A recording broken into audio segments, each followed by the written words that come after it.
Hello there. How you been? It's now 2022 and Destiny 2 has sort of ground to a halt. We've entered the final month of the longest season in Destiny 2's history. We've talked about every weapon, of every perk, of every build. We're so short on content ideas that we've basically created a whole subgenre of lazy, low-effort content, piggybacking off the name of one of the biggest creators in the... I have to do it. When was the last time you used it? You're not my dad. So you know what, let's just have a little bit of fun. I'm going to share with you 10 predictions of varying temperature levels that I think will play out over the course of the year.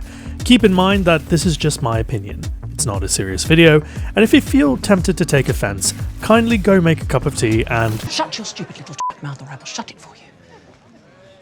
Now, let's kick things off with the small bit of news that happened the other day. You know, perhaps the one where Sony bought Bungie for $3.6 billion. The piece of news where everyone has an opinion on the matter? That's right. So let me add my arsehole to the fire by starting with prediction number 1. The Sony acquisition of Bungie will fundamentally change nothing this year. That means no changes to Eververse or the seasonal models, no new hires that will directly affect PvP's lack of... everything? And no changes to the way the game plays aside from whatever's coming in Witch Queen. From the official press releases from Bungie and the Game Informer exclusive article, you get the sense that this deal comes across as a hands-off investment acquisition from Sony. Bungie regularly cracks the bestseller charts with Destiny 2, so why change a good thing? Besides, coming up with a better business model is something that takes months, so whatever they change, if anything, will likely come past the 2023 calendar year.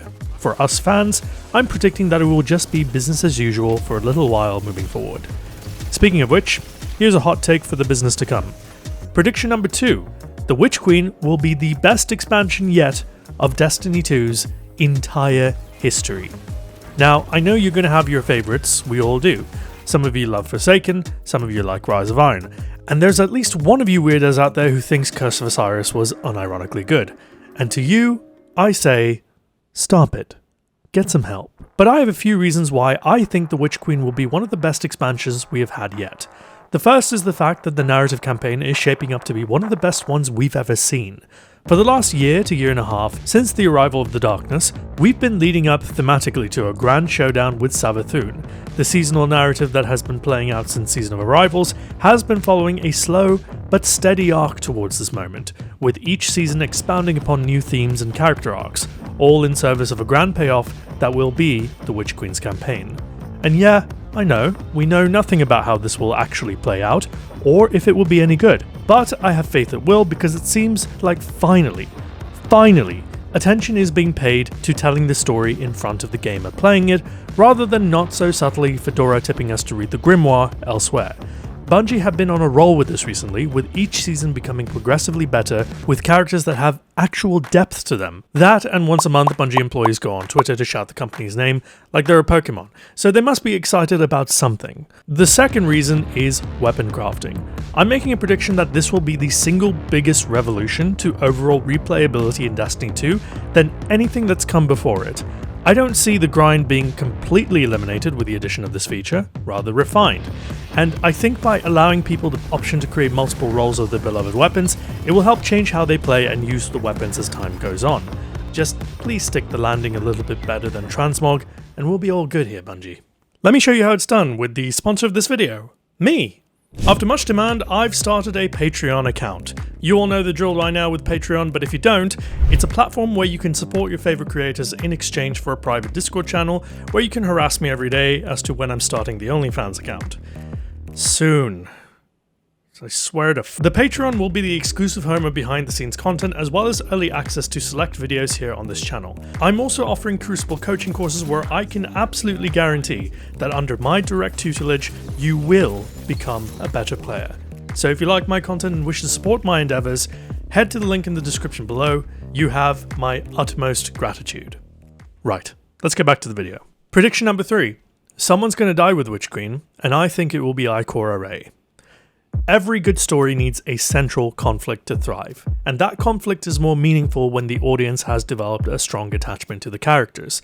The struggles they face, if portrayed somewhat realistically and touching upon themes of our everyday lives, can be relatable and can resonate strongly with us all. Since Forsaken and Cade's death, Where most of us have been feeling frustration and resentment over Zavala's recent streak of protectionism and conservatism, I think we all thematically identified with Ikora. She's very intelligent, kind, compassionate, and absolutely 100% done with everyone's shit.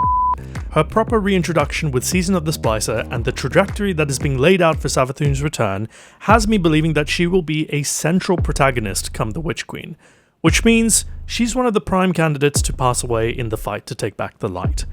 My logic here really isn't based on anything other than getting into the mind of a writer trying to sell a story.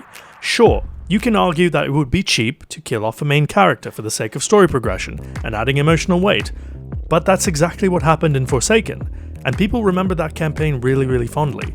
It also happens all the time in virtually every media franchise. I'm not going to pretend I know the lore on this one or point to anecdotal evidence that might look good on its own either. It's just a gut feeling that might make sense to sell the audience thematically. Savathun is the greatest threat we've ever faced, and to sell it, someone needs to die. Or several. I don't think she'll get killed cheaply, but she will go down willingly, and I believe whatever reversal of magic is required to take back the light will come at a cost. Ikora Rey's sacrifice could be one such cost. Prediction number 4. 2 destinations will come back, and I'm calling Mars and Venus. Alright, we already know Mars is coming back from the Game Awards trailer released back in December, but that can't be the only thing coming alongside Old Chicago, right? Surely not.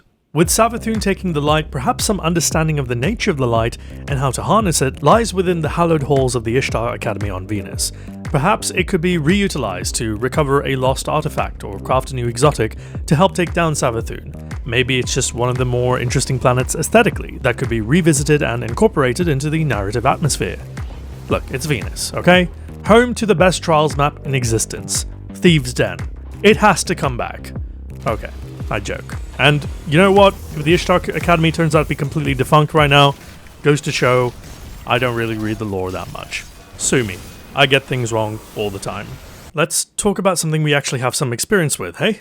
Prediction number 5. The Crucible will go from bad to average by the end of the year. And what I mean by that is that we'll have maybe more than one game mode in Crucible which will hold a population. To clarify, I think Control, Rumble, Survival, Elimination, they're all one game mode with different rules. Slayer with zones, Slayer with 3 people, Slayer with finite team lives, Slayer with revives and a timer. It's just Slayer, Slayer, Slayer.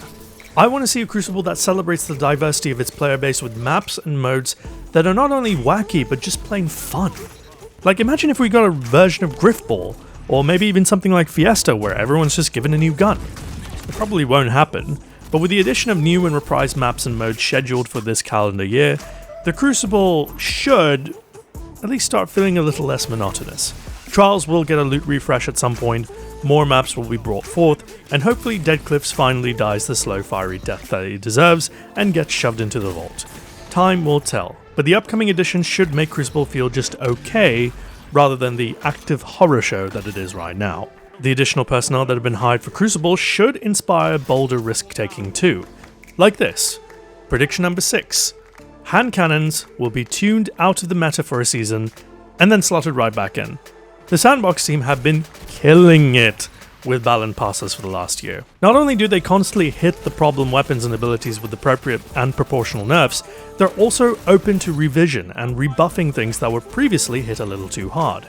They also have done great work giving different archetypes a whole season to shine, making the meta feel fresh and interesting. Which is why I am expecting them to pull a fast one and completely nerf hand cannons in PvP for a season or 2. Functionally, you cannot give them a slower time to kill, but perhaps you can lower damage across the board and maybe reduce the aim assist values on all of them to make them feel viable, but not as free. Changing aim assist values would be an unprecedented move, as weapon feel is intrinsically tied to aim assist in Destiny 2. So maybe that specifically won't happen, but it wouldn't be out of the realm of possibility that they consider taking hand cannons out of the spotlight for a while. And then after a while, they'll revert the nerf and restore them to their former glory. And my YouTube comment section will become super toxic again against all hand cannon users. Happy days. Prediction number 7. People are going to hate Rift. Rift often gets talked about by Destiny 1 veterans as this awesome game mode that provided an alternative PvP experience. I'll certainly say that it was fun, and I greatly enjoyed it back then, but if we're being honest with ourselves, we'll remember that Rift was consistently one of the lowest populated playlist options at the time. A part of that may have been down to the fact that there were multiple playlist options that were genuinely better.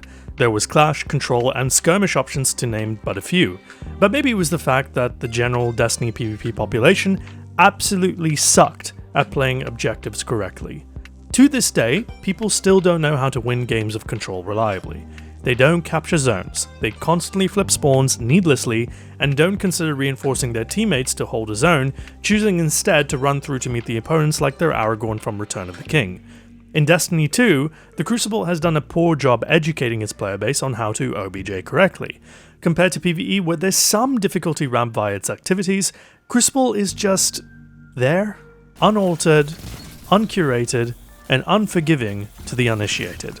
So throw in a Crucible game mode that centers around an objective to win, and it's going to be carnage. Whenever Rift shows up in 2022, it'll be fun for a week, maybe even a month. But then reality will kick in, and Reddit will be saltier than the Dead Sea. Again. Prediction number 8. The Gambit rework will actually be great. But in saying that, it's kind of like a cheat meal after subjecting yourself to boiled chicken and vegetables all week long. Anything that deviates from that and happens after will be fantastic. I don't know if we're going to get a head-to-toe rework, but I am predicting that the overall sentiment towards Gambit will go from bloody hell, you couldn't pay me to play this, to yeah sure, you're grand, go on. Prediction number 9. Datto and Math Class will win the Witch Queen raid race. Because I believe in the power of feel-good moments. I think we all want to see him win just this once. You can do it. I believe in you. As long as Leopard doesn't throw. And one final prediction. Prediction number 10. I'll hit 120,000 subscribers by the end of the year. Because if you haven't done so already, what are you doing exactly? Hit that bell and help a man to dream big, goddammit. And that's all she wrote. Come January 2023, we'll go over these predictions and see how right or wrong I actually turned out to be. I'll also read some of your predictions too, so leave a comment down below or in the Discord server in the special thread that we're going to make just for this video. Thank you very much for watching, hope you had fun. I'm Ascendant Nomad, and I'm your Crucible Doctor. See you soon. Cheers.